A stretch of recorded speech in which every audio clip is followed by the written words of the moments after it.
ఇంద్రలోక భవనాన్ని ఈడ్చుకొచ్చి గదిలో మార్చి మళ్ళీ కట్టారో ఏమో మాయజాలము తెలుసు మంత్రగారడి తెలుసు రెంటి కన్న ఇది ఇంకోటేమో నీలాకాశం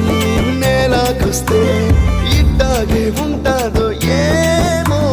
ఈ సంతోషం దాచాలంటే హృదయాలు ఓ వంద కావాలేమో ఇంతందంగా ఉంటుందా ఈ లోకం ఇన్నాళ్ళు ఈ మనసుకి తెలియాలేదే పాపం